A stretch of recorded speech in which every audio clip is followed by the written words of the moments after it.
I will let all the attendees in.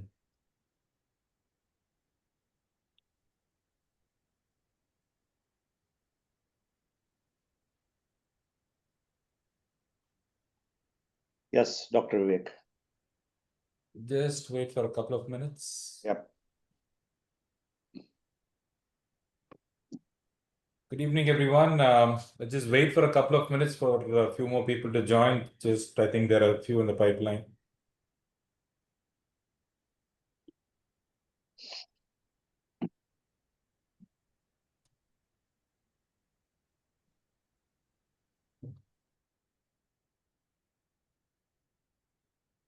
I think there are a lot of hardcore research people.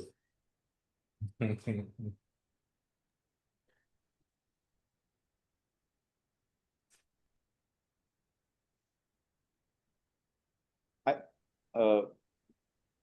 can. Right. Good evening, everyone, and welcome to our fifth edition of PRISM Talks, which stands for Progress and Research, Innovations, Science and Medicine, hosted by Chennai Liver Foundation and co-hosted by ICMR. This initiative was started, of course, as being the fifth edition 5 months ago, for us to share knowledge, inspire young minds, and of course, offer a platform so that people can collaborate and work together in many fields. Of course, we've done various topics. We primarily, a few topics has been on research. Of course, today's topics are quite an interesting one. So what CLF and ICMR combined are doing is bringing in some stalwarts onto this platform, and we promise that we will do this on a continuous basis. Please be reminded that this recording will also be available post. A couple of housekeepings. Everyone can ask questions. There is a Q&A box. So please drop in all your questions into the Q&A box. We will make sure every single question is answered. And towards the end of the session, you will get a survey in the chat box. Request all of you to fill up that survey. One is for us so that we can share a certificate with you of attendance. Second is it also gives a box where you can share your insights about this program so that we can keep improving. And of course, if you want new subjects, then we'll be happy to facilitate that also. Without much ado, can I introduce Dr. Ganesh Kumar, a good friend of mine. He's a scientist from ICMR. We work very, very closely with Dr. Ganesh and ICMR and do plenty of research. May I request him to introduce the speaker? Thank you. Thank you, Dr. Vivek. Welcome you all for this fifth edition of the PRISM Talks. It's my pleasure to introduce Dr. Yuvaraj Krishnamoorthy, a very distinguished public health researcher and evidence synthesist. Dr. Yuvaraj holds an MD in community medicine from JIPMER, Puducherry, and has completed prestigious fellowship in health professional education and health policy and system research. Currently, he leads the evidence synthesis unit at PROPUL Evidence LLP, which directing systematic reviews and policy relevant research. With nearly 140 publications and as principal investigator on over 20 national and international grants from organizations such as WHO and ICMR, Dr. Yuvaraj is recognized among the world's top 2% most cited scientists for 3 consecutive years. He has received several national and international awards, including Emerging Voices for Global Health and the Young Scientist Award from the Epidemiology Foundation of India. Dr. Yuvaraj has trained thousands of researchers globally and serves as a member of WHO Technical Advisory Group on Economics for Environment, Climate Change, and Health. He also holds editorial leadership roles with multiple prestigious journals and focuses his current research on translating high-quality evidence into global health guidelines, particularly in environmental exposures, infectious diseases, and non-communicable disease prevention. Please join me in welcoming Dr. Yuvaraj, and this is really a great honor for you to be in this. Over to you, Dr. Yuvaraj. Thank you, sir. Thank you for the warm introduction.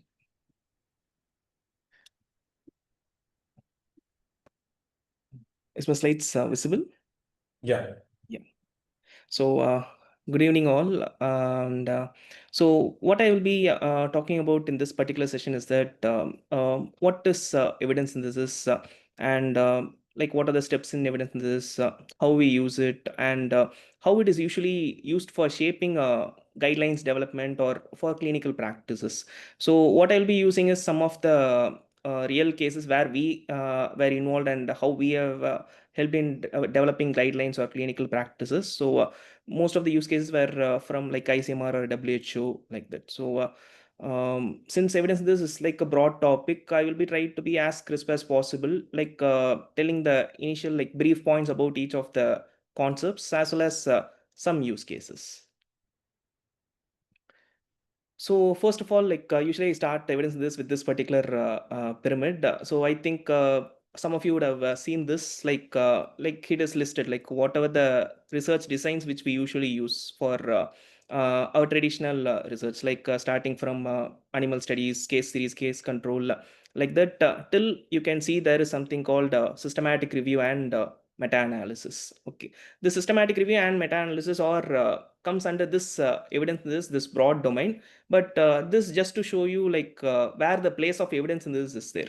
So this is arranged in order in which we usually use for making decisions.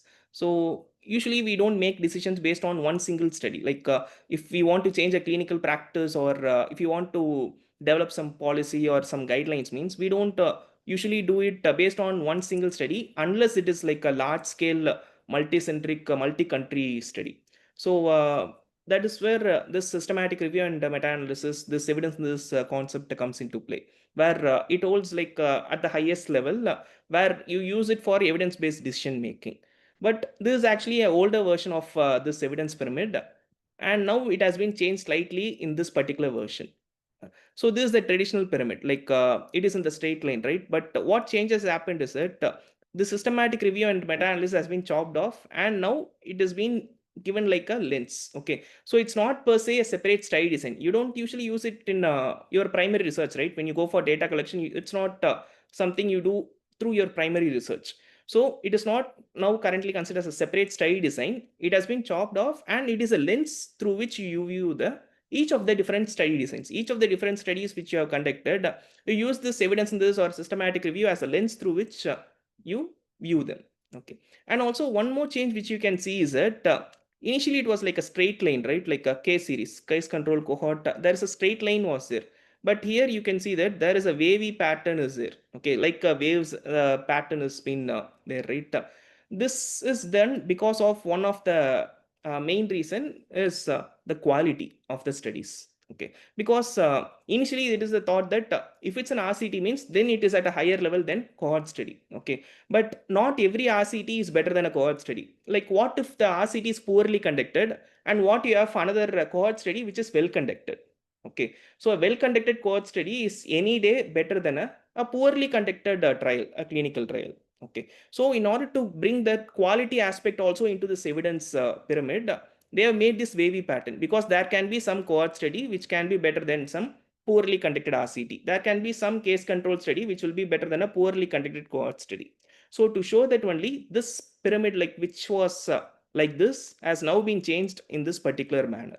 Okay, so with this background, first we'll see what is evidence synthesis. Okay, so this is actually a textbook definition. Okay, what mentioned is that evidence synthesis is a review of what is known of existing research using systematic and explicit methods in order to clarify the evidence base. Okay, so we don't need to mug up or remember this definition. I will just split this definition into three parts so that we can understand what is evidence synthesis. Okay, so first of all, the first part of this definition is that it is a review of what is known about the existing research. Okay, take for example, we have a research question where we want to know what is the effectiveness of health intervention. Okay, mobile health intervention for tobacco cessation.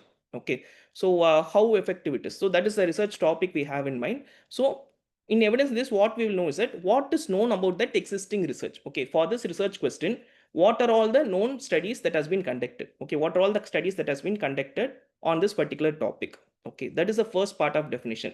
But how we will know what are the known studies that are conducted on this topic is using systematic and explicit methods. Okay, systematic is nothing but you do everything in an orderly and a proper manner. Okay, for example, step 1, I will define what is inclusion exclusion criteria. Step 2, I will develop a search strategy. Step 3, like that, you do in a orderly and systematic fashion. Okay, and explicit means you have to explicitly state what is the step 1 I followed, step 2 I followed. Okay, it's not like you do something and whoever is reading that particular evidence in this won't understand how you did it. Okay, you have to explicitly state how you did each of the step in when you are doing an evidence in this. Okay, that is an essential step, because most of the time people think that evidence in this is a easier thing, because we just need to sit in front of a laptop. We don't have to go outside and collect data or something. Okay, in a way it might be correct, but the main thing is with evidence in this is that the amount of accountability that is there. Okay, because if you do some evidence synthesis, someone who's sitting somewhere in the world, like for example they may be in Africa or America, wherever they are, they can able to replicate what you did exactly if you explicitly state what the steps you followed. Okay, because you have to explicitly state what is the inclusion and exclusion criteria you had. You have to tell what are the databases you searched. For example, I searched in Medline, I searched in Scopus, I searched in Embase, like that. And then you have to explicitly tell what are the terms you used for searching. Okay, in Medline these are the terms I used, and also in what combination you used. Okay, for example, mHealth or this mobile health or like that, you have to tell with what are the terms you used and in what combination you used. Okay, so someone who's sitting anywhere in the world, they can replicate the same search strategy in the same database and check where they are getting the same number of results. For example, if you are reporting I got some 1100 results, means they should also get the same 1100 results, for example, till the year of 2024. Okay, so if they are getting some other higher number, for example, if they are getting 2000 records with the same strategy you got, means they can directly write to the editor or whoever is having that evidence base and tell that whatever they have put in that particular report is wrong. Okay, but in primary research, no one is going to come to the particular data collection site and see whether whatever the data you got from that particular person is correct or not. Okay, so that is where evidence synthesis has a lot of accountability. Okay, because you have to follow a systematic steps, and also you have to explicitly tell what are the methods you followed. Okay, and final the part of the definition is that in order to clarify what is the evidence base that is available, whether mHealth is actually effective or not. Okay, you can make a decision after synthesis, after getting whatever the research conducted on this topic using a systematic and explicit methods. Okay, so that is what evidence synthesis means broadly. Okay, but evidence synthesis is not something which is a single type. Okay, there are so many different types of evidence synthesis are there, like we will be seeing that in the subsequent slides. So next thing is that what are the essential components that should be there. Okay, so evidence synthesis is not like you just do a Google search, like in a Google I just type mHealth intervention for tobacco cessation. I just type in Google and get the first 5 studies which are coming up. Like in the Google search we get like based on the number of hits, right? So first 5 studies which are coming in Google, I'm just getting those studies and writing a summary of those 5 studies. That is not how evidence synthesis works. Okay, that is a basic literature review which we do for our thesis or for our protocol development, like that. Okay, but to call it as evidence in this, there are some aspects that should be there. Okay, only if it is there, only it comes under one of the type of evidence in this. Okay, we will just see what are those essential components that should be there. First thing is that there should be a priori protocol that should have been developed with a pre-specified what is the research question, what is the objective, what is the inclusion exclusion criteria, what are the database I'm going to search, how many people are going to be involved, who is going to do the screening, how I'm going to assess the quality of the included studies, and finally how I'm going to extract the data, and finally how I'm going to analyze it. Okay, all this plan should be there, like how we have a protocol for even our primary research. Similarly, we should develop a protocol even for our evidence synthesis also. Okay, it's not like we go without any plan and then as and when we the study comes, I will make a plan. It doesn't work like that. You have to make a proper protocol, and if it's a systematic review, you should even have to register it. Okay, the most popular site is Prospero. There are other sites are also there. Okay, so you have to register the protocol and get a registration number, and then only you should start the evidence synthesis process itself. Okay, so that is the first essential component, that is you should have a proper protocol in place if you are going to start an evidence synthesis.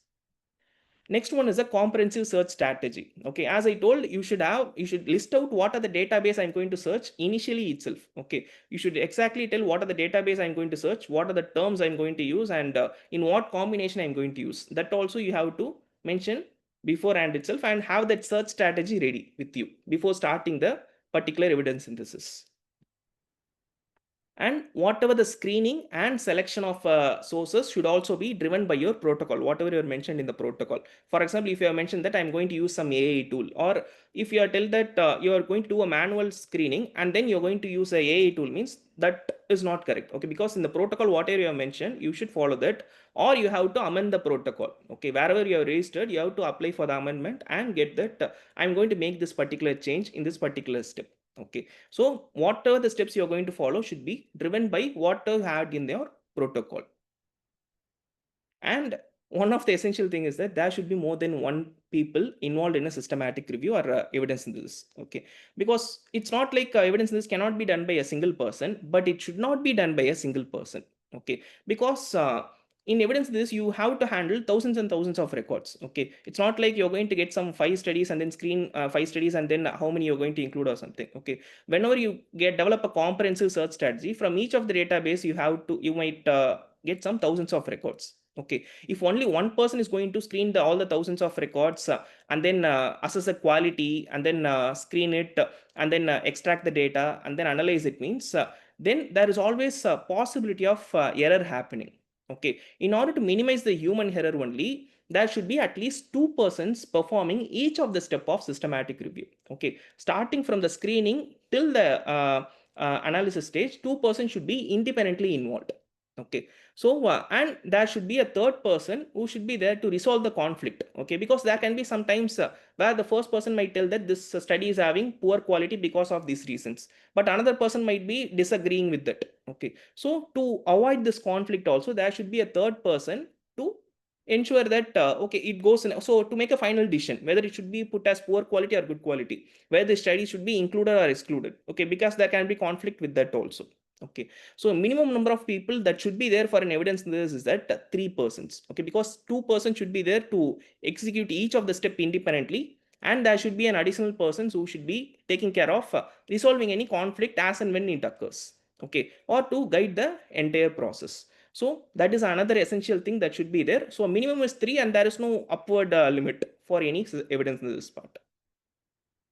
And finally, whatever the evidence in this that you're going to, whatever the type of evidence in this you're going to do, it should follow a established methodological guidance and reporting standards. Okay, for evidence in this, like most of the evidence in this types, there is a methodological guidance from Cochrane. Okay, Cochrane is an organization which usually provides guidance on different types of evidence in this, like systematic review, meta-analysis, qualitative evidence in this. These are different types of evidence in this. Okay, so for this, for each of this type, it provides a separate methodological guidance how to do each of this type of evidence synthesis. Okay, and also we need to follow this for reporting. We have to follow a particular reporting standards, and the most popular one is a PRISM, preferred reporting items for systematic review and meta-analysis. Okay, so again that has a different, like there is something called Moose guidelines also, like a meta-analysis of observational studies in epidemiology. Okay, like that you should follow a standard and established methodological guidance. So not only Cochrane, there is a guidance from JBA standards, there is a guidance from Campbell collaboration, and reporting standards also, as I told, multiple checklists are there. Okay, make sure you use an established methodological guidance and reporting standards. Okay, only if we follow all these things, then you can consider it as an evidence synthesis. Okay, so I'm telling this mainly because we should not think that we just need to do a Google search, just search in 1 or 2 databases, collect the evidence, and then synthesize it and analyze it. Okay, so before doing that, we need to follow all the steps to ensure that it comes under evidence synthesis itself. Okay, otherwise it may not be even taken for any type of guideline development or even clinical practice update. Okay. So next is, what are the different types of evidence in this? Okay, as I told, there are so many different types, and there are so many different classifications are also available. Like one study is even mentioned that there are 25 different types of evidence in this. Another study is telling 18 types. Another study is telling 15 types. Like there is no standard consensus telling that how many type of evidence this that are available. Okay, so I have listed some of the common one which we use, and some of them here listed here may not be a evidence in this also, because they do not follow all the standards which I told now in the previous slide. Whatever the components I mentioned, some of this review types do not follow that. Like for example, narrative review. Okay, narrative review does not follow any methodological guidance or standards, or you don't need to have more than one people. No explicit reporting of anything like that. So here I've just listed the most common review types. Okay, so not all these types are evidence in this. I will tell, like I will just briefly tell each of this type what it is. Okay, just for your understanding, so that you know where to use which type of evidence in this or a review. Okay, so here the first one reported here is a scoping review. Okay, so a scoping review is one which you use whenever you want to know. Usually it is used as like a precursor for a systematic review. Okay, so for example, the question I told itself, like effectiveness of ML intervention for tobacco cessation. Before doing that as a systematic review, first I need to know whether there are studies available to do a systematic review. Okay, because our aim of our systematic review is to know whether I can implement ML intervention for tobacco cessation or not. Okay, to know that there should be enough studies that should be there, right? If I want to synthesize that evidence, there should be an evidence base that is available. Okay, so that is why scoping review can be used as a precursor for a systematic review, where you will identify how much evidence is available on a given topic. Okay, or there is an evidence gap is there, whether someone has to do a primary research before even thinking about a systematic review. Like this, you can answer these type of questions with the scoping review. Okay, so this comes under evidence in this because it follows all the steps whatever we have mentioned. Like there should be a protocol should be there, there will be a proper search strategy, screening, everything will be there. The only thing which you there are two things which will be different from scoping review and systematic review is that in scoping review you won't assess the quality of the studies which you are including. Okay, because your objective in scoping review is not to know whether this particular intervention is effective. It's just to know how much evidence is available. Okay, that is, once you tell how much evidence is available, during systematic review part they can undertake the quality assessment. Okay, so it is not necessary to do a quality assessment at the scoping review stage, as well as you won't do a meta-analysis. Because as I told, like a scoping review, your objective is to inform how much evidence is available on a particular research topic. Okay, so that is scoping review. Next one here I mentioned is systematic review without meta-analysis. Okay, even in the first slide you would have seen that there was systematic review, and above that there was something called meta-analysis. Okay, what is a systematic review and meta-analysis, whether they are separate context, or sometimes it is told as systematic review and meta-analysis. So I will tell what is the difference between them. Okay, so to put it simple, meta-analysis is nothing but a statistical analysis you do in a systematic review. Okay, so for example, in our primary study, we do analysis, right? We do descriptive statistics like mean, median, or inferential statistics like any statistical test like chi-square test or man-Whitney test. Like that, you do some statistical analysis for your primary study or primary research projects, right? Like that, if you do a statistical analysis for your systematic review, then it is called a meta-analysis. Okay, they just term that statistical analysis as meta-analysis. That is a name given for a statistical analysis which you are doing for a systematic review. Why that separate name is there and why there is a systematic review without meta-analysis, that it is not always possible, or it should not be, sometimes it should not be done. Okay, statistical analysis should not be done for some research questions for your systematic review itself. Okay, for the same example which I told, like for example, I am telling the effectiveness of ML intervention for tobacco cessation, right? So for this research question itself, you should not do a meta-analysis. Okay, why is it? Because mobile health intervention can vary. Like there are different types of mobile health intervention is there, right? It can be a simple SMS reminder, it can be an IVR call, it can be a telephonic counseling, or it can be a sophisticated smartphone application.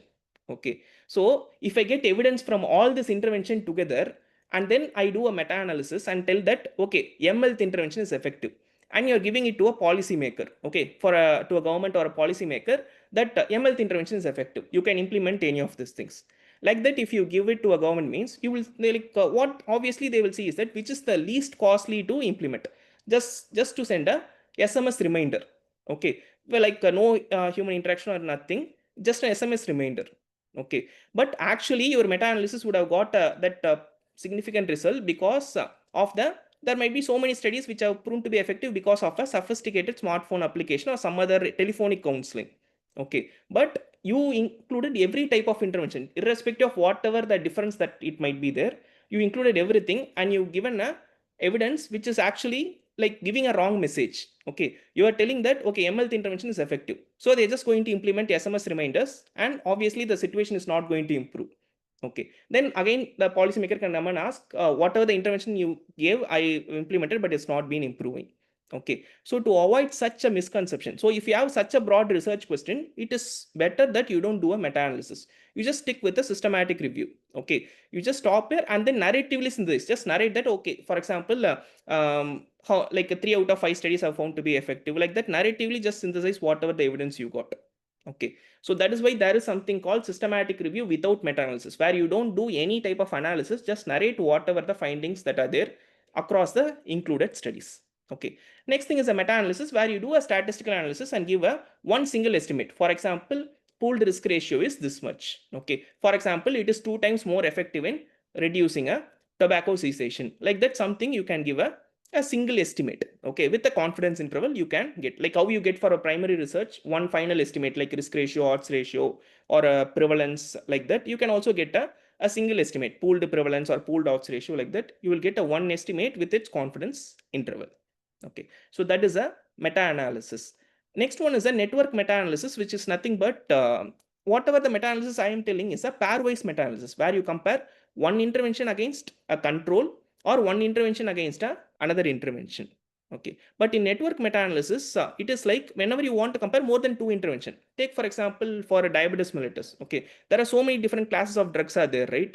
If you want to do a meta-analysis for that many classes of drugs, then what you need to adopt is a network meta-analysis. Okay, you should not do 1 versus 2, 1 versus 3, 2 versus 3, and then see how much is the difference indirectly. Okay, so you have to compare all those classes of drugs at the same time. So if you want to do that, then what you need to adopt is a network meta-analysis. So if you need to compare more than 2 interventions, you will adopt this network meta-analysis. Next one is a methodological review. Okay, so here the focus will be on, for example, if you have a research question, you will include all the studies that are satisfying that particular research question, and then you will focus only on the methodology part of those studies which you have included. For example, the same effectiveness of mLth intervention for tobacco cessation, you just see that okay, what was like whether all the studies were RCTs or non-randomized trials were also done. If it's a non-randomized trial, means whether they had a control group or not, or just a before after study, or what if it's randomization is done, means what is the type of randomization, like what was whether they did allocation concealment or not, whether they did blinding or not. Like that, you just focus on the methodology aspect of those studies. Okay, so that is a methodological review. Okay, next one is a guidelines review. Here I will tell one of the example which we did itself. Like one of the NGO, they want to know like across the diabetes guidelines, whatever the diabetes guidelines that is published across the world, they wanted to know that whether there is a separate focus on males and females.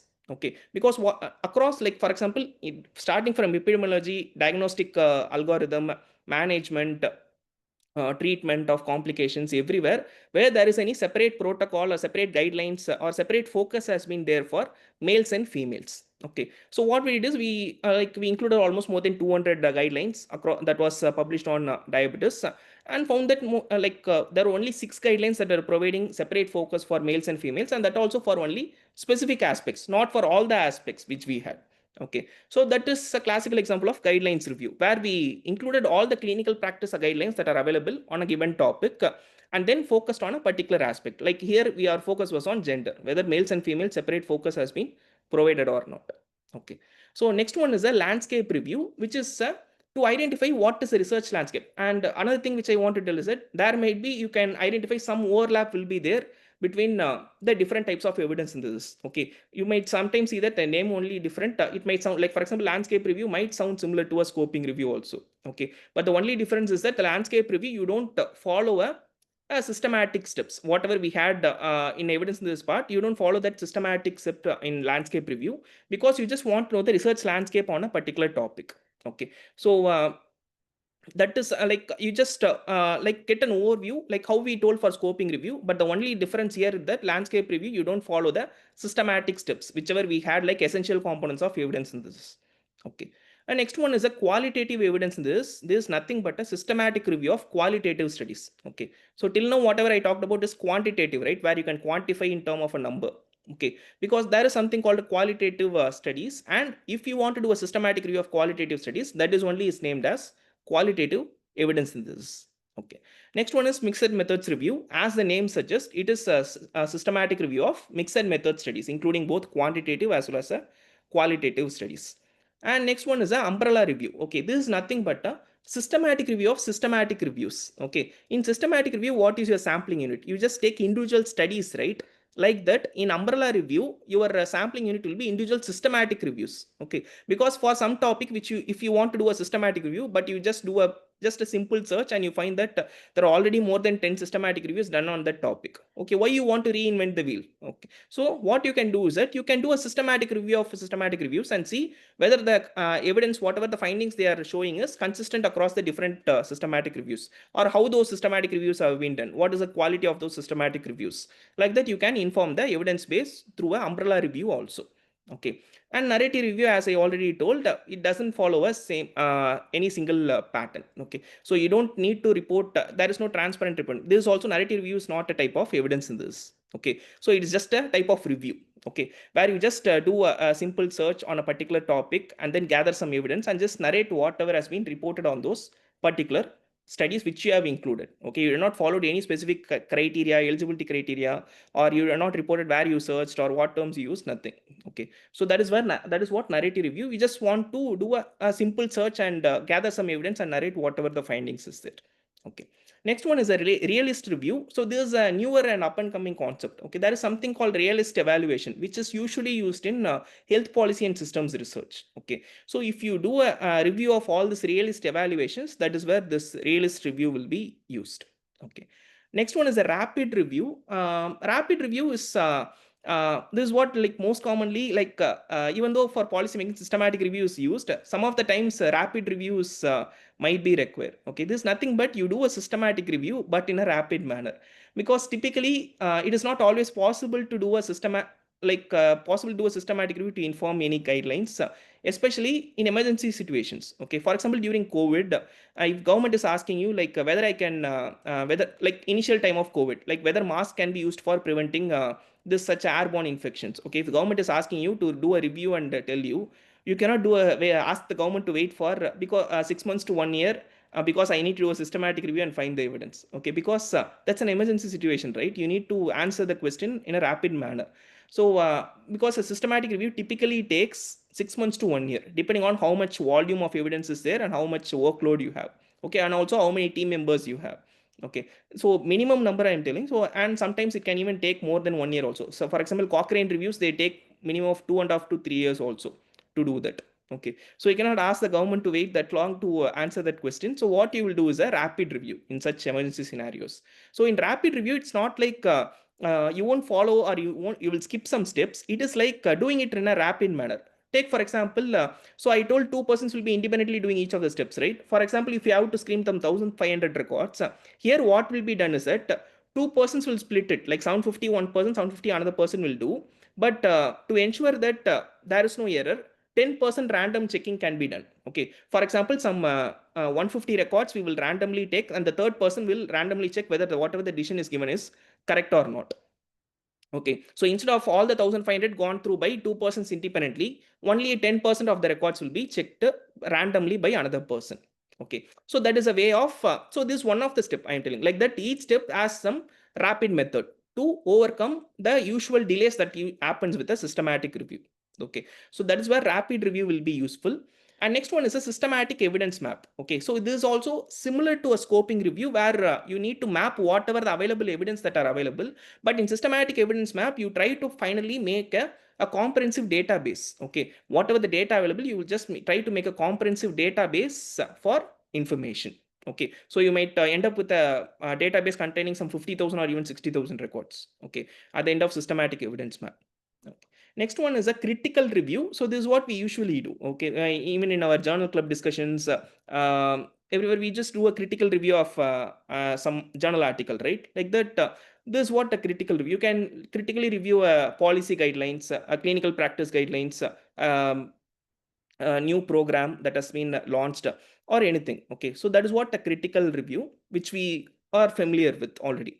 Okay, next is a literature review, which is what we usually do for our thesis or our protocol, where we write review of literature, right? Like we just search on a particular topic and then identify some closely related studies and then write a concise summary of that particular studies which we have identified. So that is what is a literature review.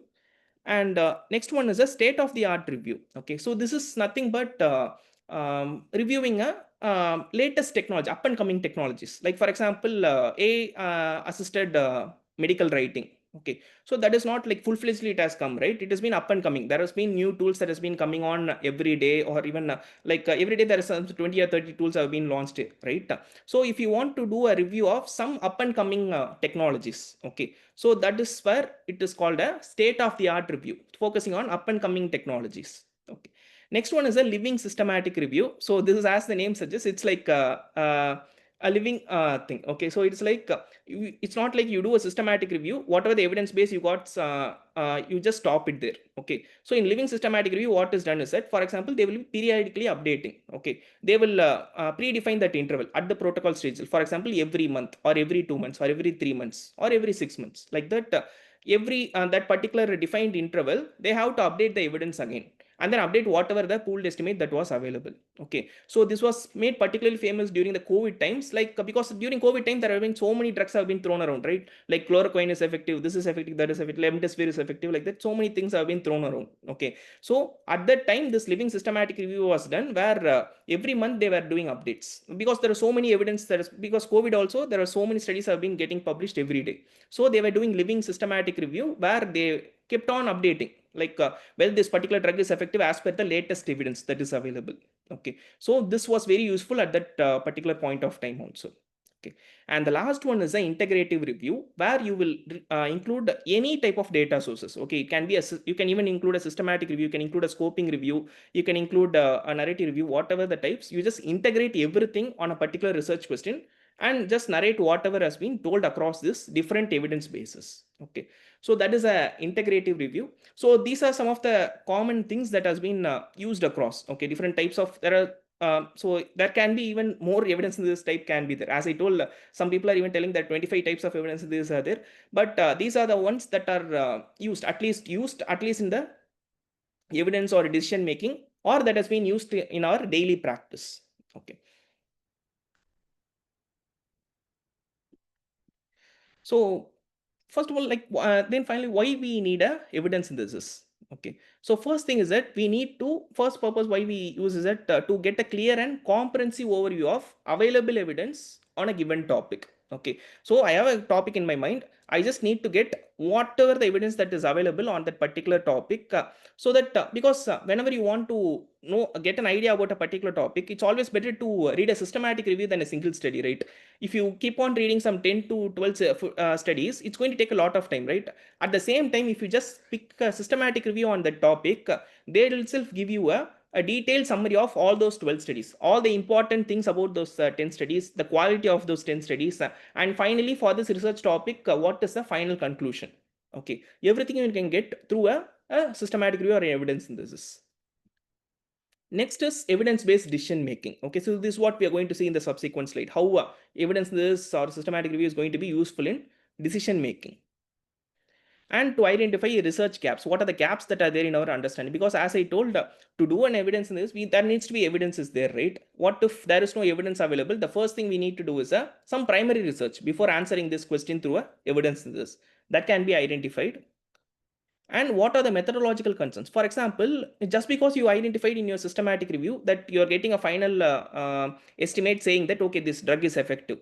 Okay, it's not like you, I got in my meta-analysis, I found this particular drug is effective, I will directly implement it. It does not work like that, because one of the essential steps is, as I told in the first slide itself, is the quality of studies. For example, in this systematic review, you have included some 15 studies. What if all the 15 studies are of low quality, very poorly conducted, and so many methodological flaws are there?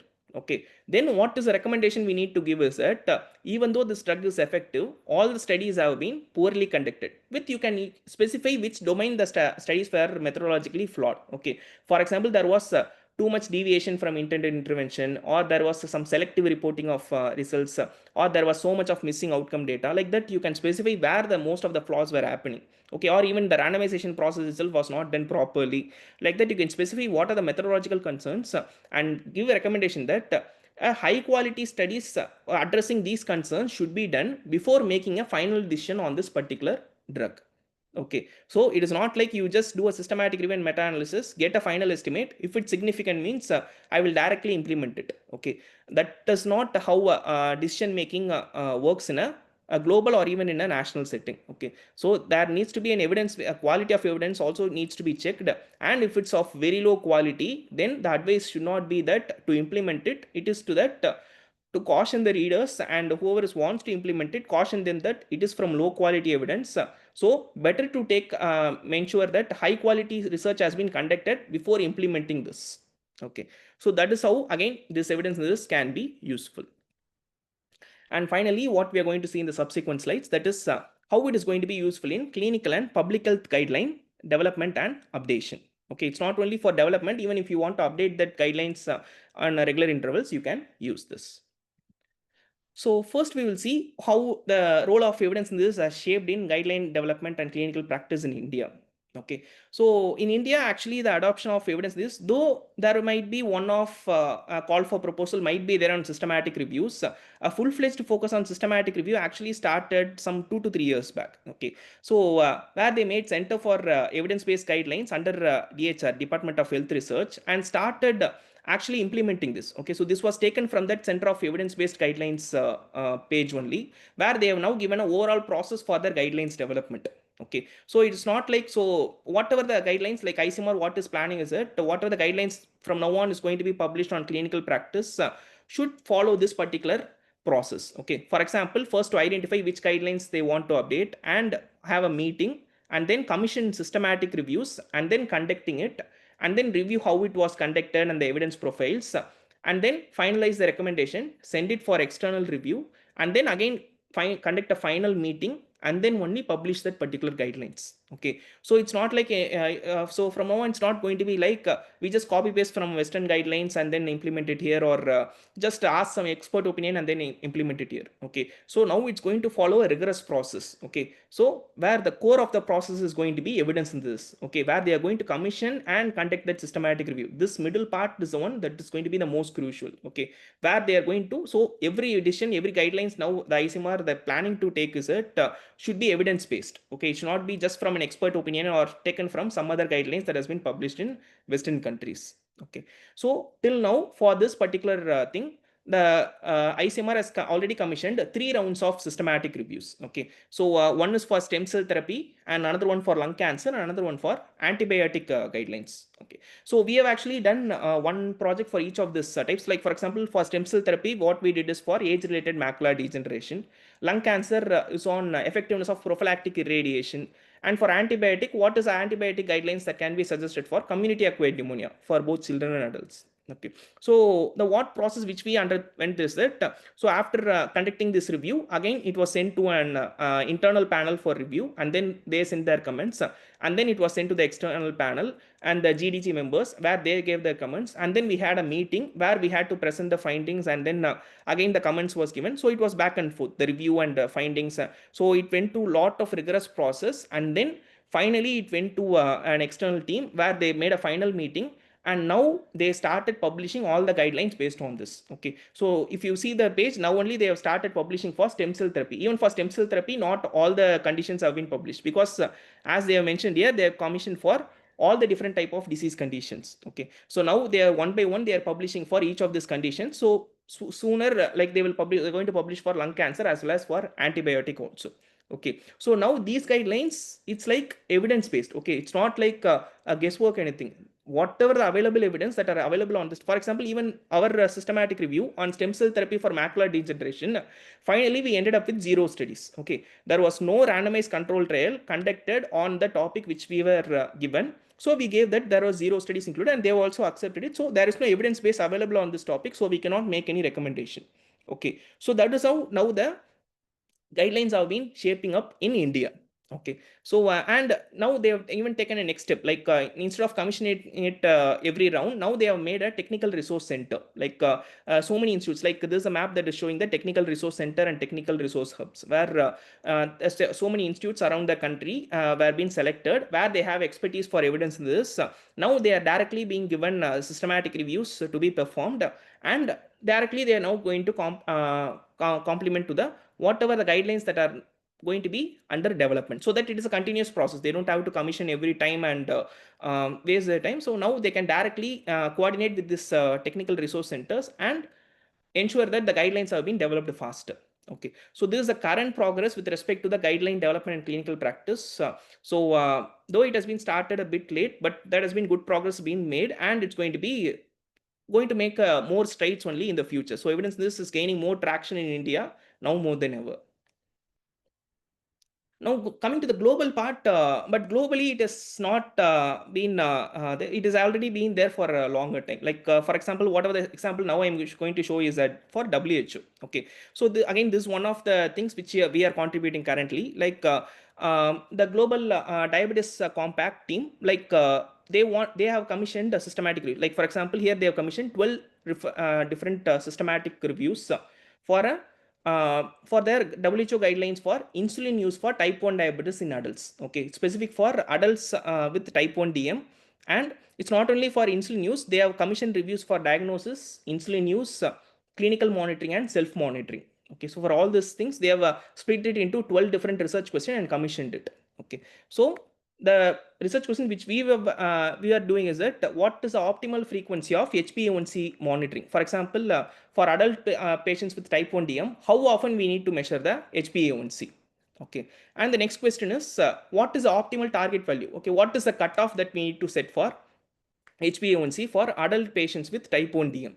Okay, so this systematic review is to inform the WHO guidelines for insulin use. So again, this is going to go through whatever the process which I told now for ICMR. It's going to follow the same process, because again we are tagged with a methodologist where they are going to giving constant feedbacks, and there is going to be a internal meeting, and then there is going to be a guideline development group meeting, and then after that meeting only the recommendations. So after the revisions and recommendations, finally the guidelines will be published by WHO. Okay, so this is a process that has been going on by WHO for a longer period of time. For any clinical practice guidelines they are publishing, they have a separate guideline development groups, and they commission systematic reviews in regular intervals and ensure that whatever the guidelines they publish is evidence based by comprehensively doing a systematic review.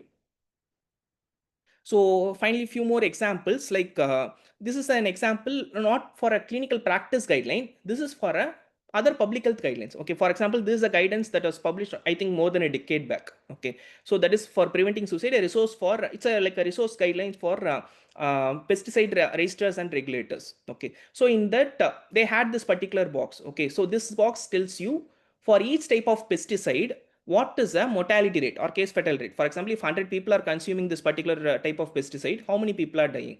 Okay, so but this was almost like more than a decade back, and now WHO wants to update this. Okay, so then what they first asked us to do is that not only specific to these pesticide, they asked us to identify for whatever the pesticides that are available, how much evidence is available to measure the case fatal rate or mortality rate.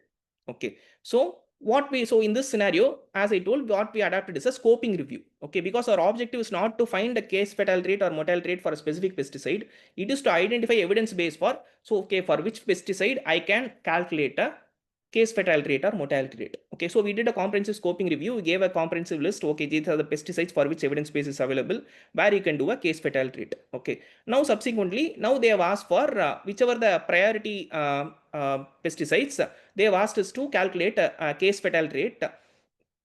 For example, for paraquat, they asked us to do a systematic review and get a case fatal rate. So now after a scoping review, we started a systematic review where we calculated a case fatal rate for paraquat.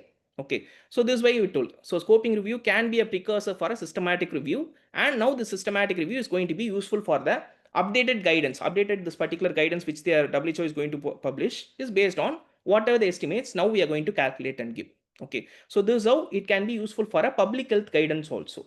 Okay, Another similar example is again this report. Okay, again you can see that this was published in 2012. The state of science of endocrine disrupting chemicals. There are so many chemicals are there which can have some endocrine disrupting roles. Okay, like phthalates and phenols, PFAS, like that. Multiple chemicals are there. Okay, so now this guidance is almost 13 years old. Okay, again now what the WHO asked us is that to identify what is the association between, like what is the evidence base that is available to know association between different EDC chemicals. Okay, as I told, EDCs are a group of chemicals. Okay, and neurobehavioral disorders. Okay, they asked us to see whether it is feasible to do a systematic review between different EDCs and different neurobehavioral disorders. Okay, again, neurobehavioral disorders are broad classification. Okay, so they want to identify for which EDC chemical, which neurobehavioral disorders I can do an association, where I can undertake a systematic review as the next step.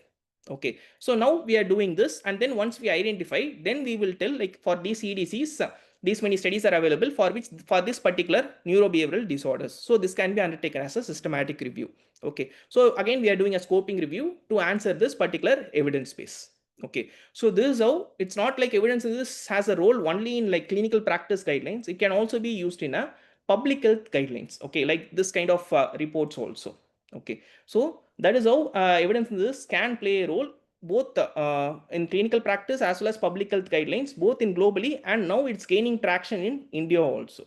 Okay, and finally, some steps in evidence. As I told, evidence this itself can be a separate course, or you can it might take you even months or year to master it. But just to tell you what are the steps that are there in evidence this. Okay, so first of all, what you need to do is that you have to define what is your inclusion and exclusion criteria. Okay, so and then the next step is going to locate the study, where I'm going to identify those studies. Okay, this is nothing but which database I'm going to search, what terms I'm going to use, and in what combination I'm going to use. Okay, and then how I'm going to select those studies. Okay, again, selection is not like I just do it in a single step. Again, selection is done in two steps: primary screening and secondary screening. Okay, because as I told, you're going to end up with thousands of records when you do a search in any of the databases. Okay, so it's difficult to go through all the thousands of records, all the full text of all those thousands of records, right? So it's because sometimes when you just read the title or abstract, you will know that this study is not relevant for my particular review. Okay, so that's why the first step is first screen the title and abstract. For example, out of the 1000 records, finally after screening title and abstract, you might end up with 100 studies that is somewhat relatable to my study. Okay, my topic. So what you will do is that you will retrieve the 100 full text. Okay, then go through those 100 full text against your inclusion and exclusion criteria. Okay, only if it matches your inclusion criteria, then only you will include that. For example, out of the 100, 10 you are going to include. Okay, then what you need to do is that extract whatever the data relevant to your research question. Okay, from those 10 studies. Okay, and then what you need to do is, as I already told, study quality is also an essential aspect. So assess what is the study quality for all those 10 studies, and then if possible, do a meta-analysis and present the results. Or if it is not possible or it should not be done, means just narratively synthesize and present the results. Okay, so I have put all those evidence in this part just in a span of 5 minutes, but as I told, it takes a lot of time to master it and even do it. Okay, but in a gist, this is what we do in any type of evidence in this. Like it can be a scoping review, a systematic review, or whatever the type of review that comes under evidence in this. This is a common steps that we usually follow. Okay, so thank you.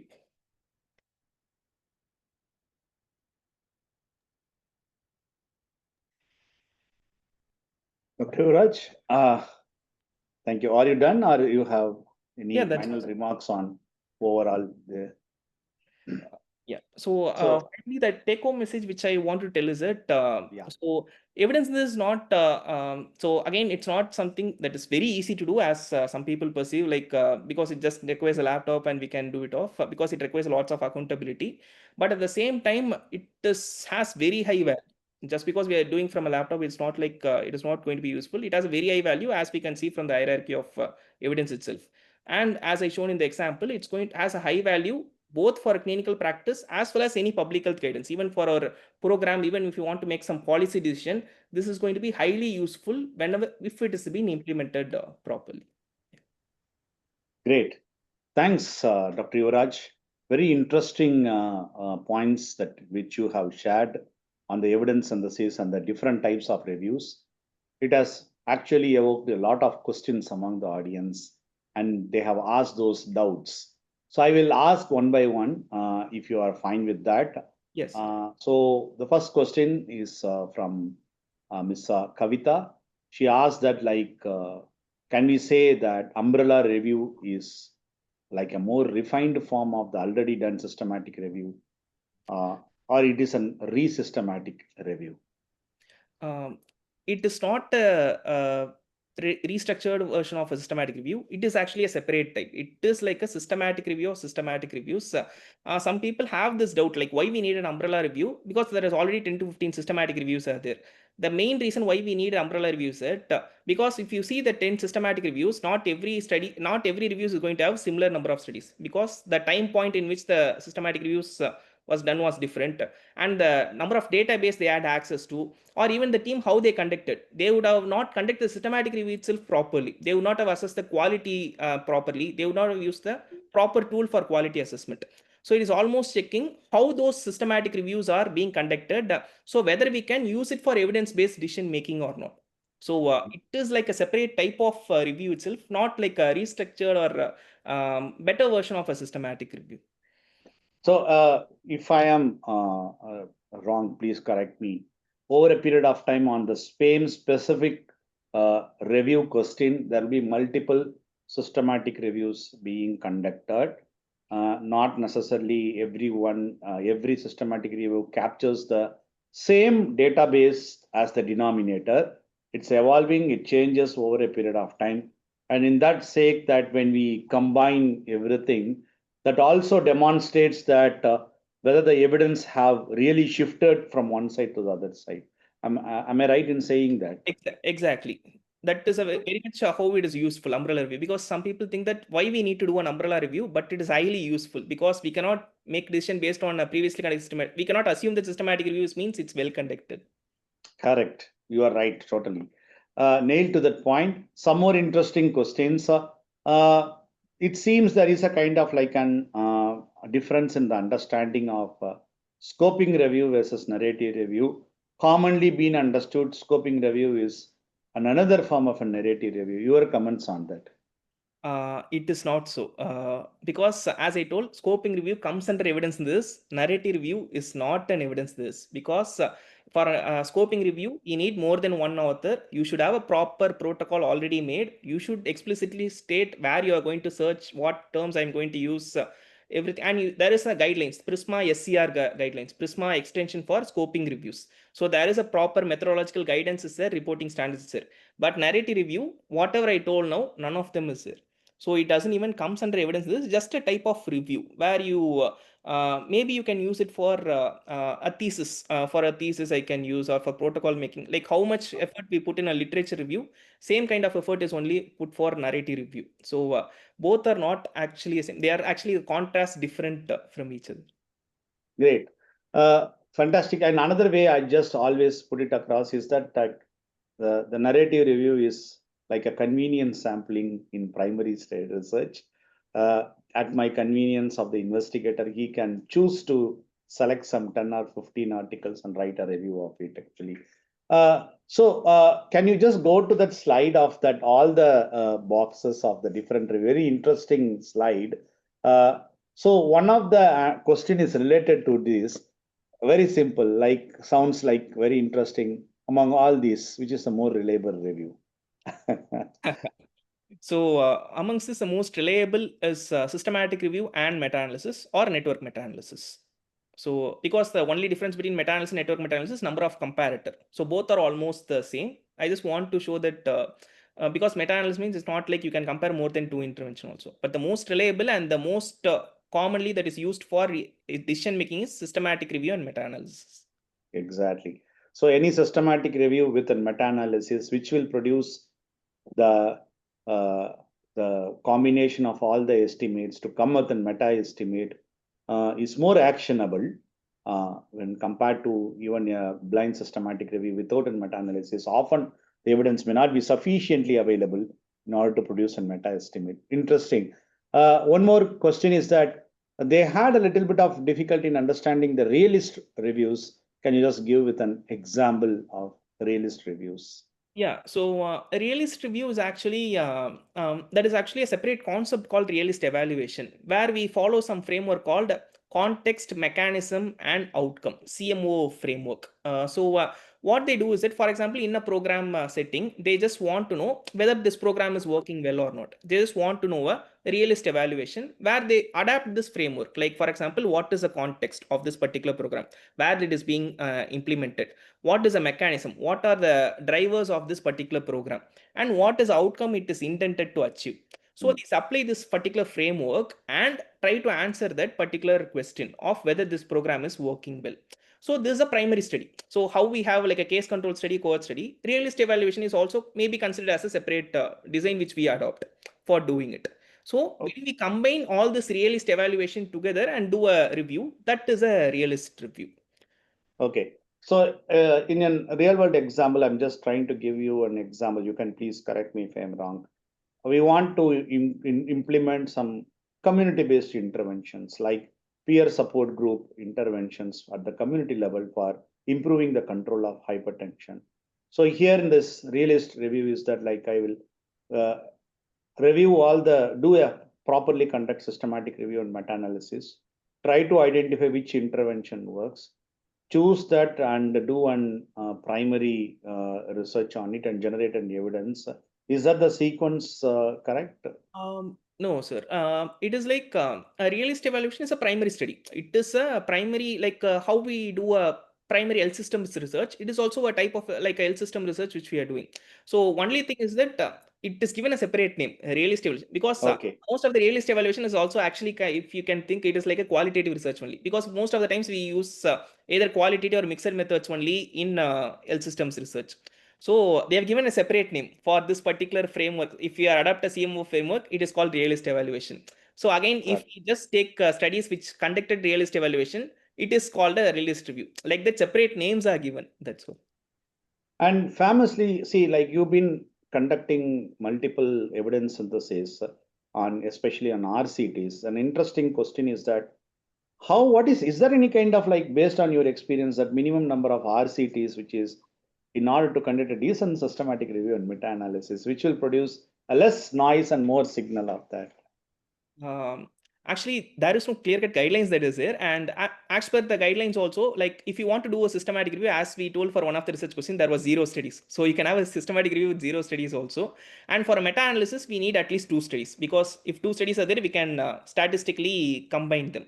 But for a better power, like how we use for a primary research also, for a better power, usually tell 10 or more studies, because there are some advanced statistical concepts within meta-analysis, like publication by assessment, and there is something called meta-regression, like how we do a regression in primary research. If we do in meta-analysis, that is a meta-regression. We need at least 10 studies. For that, there is enough power to do that particular analysis. So there is no clear cutoff, but at least 10 studies might be a reasonable cutoff, considering we need to adopt such an additional advanced statistical measures also. Thank you. I'll just stick to 3 more questions. I hope so that is fine with you. Yes, one of the question is that like there is a systematic review which is published on one specific topic. How far should I wait? Like how many years or how many such primary studies should I wait in order to conduct another systematic review? Are there any kind of frameworks, or just it's like the wish with the abundance of the medical knowledge being generated in years? Yeah. So again, there is no standard framework or cutoff for this. Again, what I usually tell, because I usually get this question, what I tell is that there is no time limit. It is the evidence that we are getting, new evidence which we are getting. Because we did a systematic review during COVID time, like during June month, we included some 50 studies. We wanted to update it in December month itself, within a span of 6 months, but there were thousands of studies, because there was influx of so many studies were there. So within a span of 6 months, there are thousands of studies, so we could not do it. So the time is not a problem. But again, for example, if you wait, for example, for some time and you find that some 3 new studies are included, but see whether the 3 new studies are also telling whatever the finding that has already been told by systematic review. If the previous systematic review is telling the drug is effective, and the 3 new studies are also telling the drug is effective, why you want to again tell that the drug is effective? So we don't need a systematic review for that. But if 2 out of these 3 or one of the studies are like mismatching with whatever has been already told by systematic review, we can very well adapt a systematic review and see whether the estimate is changing because of this newer evidence that has been come into light. So that is what I usually tell. I often relate this to maximum variation sampling in qualitative. Is that like, if you don't find a variation when you do it over a time, I don't think so it requires a systematic review. So another question is that, like, is this meta synthesis part of evidence synthesis? Meta synthesis is nothing but the qualitative evidence. Like there are so many terms that are there. Yeah. Qualitative evidence synthesis, there's another term called meta synthesis also there, where we do a synthesis of the qualitative evidence. So each of this term, whichever I mentioned here, there's like, for example, even umbrella review, there is another term called overview of reviews. Like that, each of this type has multiple names also. So Got it. that might be confusion might be there sometimes because of the multiple names for each of the type itself. Something called metaverse is also incoming recently. So just two more questions and one final comment from someone who has mentioned. Is there any standard tools to assess the quality of the included studies? Yes, it depends on what type of study we are including. Like, for example, if you are including RCT, there is a Cochrane risk of bias tool available for RCT. Like that, it is available for non-randomized trial. Now they have also given for exposure studies, like observational studies also. So like that for prevalence studies. So what is the type of study? Based on that, there are actually not one tool, there are even 10 tools are available for each of the types. And there is no restriction. No one is telling that you should only use this tool. As But long at least one tool. yeah. So you can use any tool which we are comfortable with. So Comfortable with. Great. So the final question and finally I'll provide one comment is that, so okay, right, fine. We are now having a good idea about it, but how long that it will take in order to complete one decent systematic review? Just a very humble question from someone who wanted to do that. Like, So minimum duration is 6 months. If we want to do a good quality review, but so many people tell that 15 days, 1 month and all, but if it is done within 15 days or 1 month, it's not a good quality systematic review. So it should take at least 6 months because we need to do a search a lot and identify all the evidence, review it because 2% has to independently do it. And based on the volume, if it's like a low volume means we can do within 6 months. If it's a high volume means we have to take at least a year. fantastic. Thank you. Thank you very much, Dr. Yuvaraj. Really insightful. A lot of things that I have learned and refreshed my knowledge also. This is really very useful. Over to Dr. Vivek for your final comments and remarks. I have to say I'm a pure clinician, and the only two things which I knew was systemic review and meta-analysis. And then you put a whole lot of things, and I was just stunned that it was so interesting. And I just realized that how little we know, or at least how little I knew until now, about evidence synthesis and all these things. Of course, I had just had one question. So every review which you said could be published as a paper? Yes, sir. Every review can be, okay. It's not that it's a poor quality review, so it can't be gone. There's nothing like that. Nothing like that. Okay. So Thanks again, Dr. Yuvaraj, and of course, there's a few other questions as to how to get in touch with you. I think this is the idea of the whole thing for collaboration and doing joint work together. This PRISM talk wants to serve as a platform for all these things. If you're happy, we can share your office address or office email address, which we have. We can share it with them in case they are interested when they reach out to us. Once again, thank you very much, and hope to see you soon. Thanks, everyone, and please fill up the survey forms so that you get the certificates. The video recording of the entire talk will be available in a day. We'll have to trim it a few things here and there, but it will be available in a day on YouTube, and the link will be sent to you. Please support us. Please share the future talks, which is going to come through your emails, and also tell us what you want to listen next, and we'll be happy to support it. Thank you very much, and thanks, Dr. Ganesh, and have a good evening. Bye-bye. Thank you, bye. sir. Thank you. Bye.